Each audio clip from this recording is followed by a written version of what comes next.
السلام علیکم عزیز طلبہ، آج ہم جغرافیہ کے دوسرے ٹاپک کے ساتھ آپ کے پاس حاضر ہوئے ہیں۔ آج کا جو ہمارا عنوان ہے وہ ہے کان کنی کی اقسام۔ کان کنی کی دراصل 5 اقسام ہیں۔ سب سے پہلے دیکھتے ہیں ان کی اقسام کے بارے میں۔ ہاتھ اور برتن سے کان کنی۔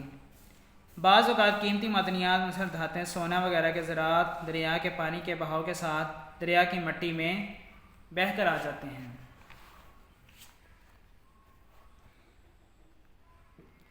جب یہ دریا کی مٹی خشک ہو جاتی ہے تو اس خشک مٹی کو ایک برتن میں جمع کر لیا جاتا ہے۔ اس مٹی کو چھاننے کے عمل کے ذریعے سے سونے کے باریک ذرات کو مٹی اور ریت سے الگ کیا جاتا ہے، جیسا کہ یہ دکھایا گیا تصویر میں آپ کو۔ ہاتھ اور برتن سے کان کنی کی جا رہی ہے، یعنی کہ سونے کے ذرات کو علیحدہ کیا جا رہا ہے۔ دوسرا ہمارے پاس عمودی سرنگ کان کنی۔ یہ گہرائی سے معدنیات نکالنے کا طریقہ ہے۔ اس طریقے میں ایک شگاف کے ذریعے سے معدنیات کے مقام تک عمودی سوراخ کر لیا جاتا ہے۔ اس کے بعد کان کنی شروع کی جاتی ہے، جیسے کہ اس میں دکھایا گیا ہے۔ ایک مشین لگائی جاتی ہے، اس کے ذریعے سے عمودی سوراخ کیا جاتا ہے۔ سوراخ کرنے کے بعد پھر اس کے بعد کان کنی یہاں پہ شروع کر دی جاتی ہے۔ آگے ہمارے پاس ہے افقی سرنگ کان کنی۔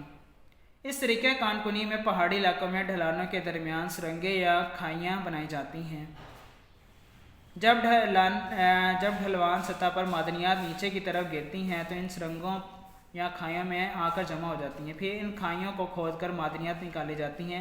نمک اور کوئلے کو نکالنے میں افقی سرنگ کان کنی کا طریقہ بہت مفید ہے، جیسا کہ اس تصویر میں دکھایا گیا افقی سرنگی کان کنی، یعنی کہ اس طریقے سے ہم نمک جو ہے کھیوڑا کے کان وہاں سے نمک نکالتے ہیں، اور کوئلے کے کان سے بھی جو ہے وہ اسی طریقے سے ہم کوئلہ نکالتے ہیں۔ اس کی اگلی اقسام جو ہمارے پاس ہے سطح زمین کو کھود کر کان کنی۔ سطح زمین کو کھود کر کان کنی اور ان معدنیات کے لیے کی جاتی ہے جو کم گہرائی میں ہوتی ہیں، یعنی کہ جن کی گہرائی کم ہوتی ہے وہاں پر جو ہے زمین کھود کر کان کنی کی جاتی ہے۔ اس میں چھوٹی چھوٹی چٹانوں اور مٹی کے ذرات کے ڈھیر وغیرہ کو ہٹایا جاتا ہے۔ معدنیات نکالنے کا یہ طریقہ پاکستان میں تانبا، کرومائٹ اور چونے کا پتھر وغیرہ نکالنے کے لیے استعمال ہوتا ہے۔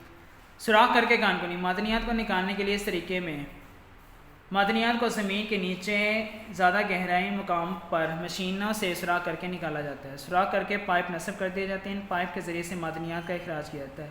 تیل اور گیس ہوتے ہیں اس طریقے سے نکالے جاتے ہیں، جیسے کہ اس طریقے میں دکھایا گیا ہے، یہاں پہ اس تصویر میں دکھایا گیا ہے۔ ان طریقوں سے ہم جو ہے وہ تیل اور جو ہے وہ گیس وغیرہ نکالتے ہیں۔ اگلے ٹاپک کے ساتھ پھر ملتے ہیں۔ آپ نے اسے اچھی طرح سے یاد کرنا ہے اور لکھنا بھی ہے۔ تب تک کے لیے اجازت دیجیے، اللہ حافظ۔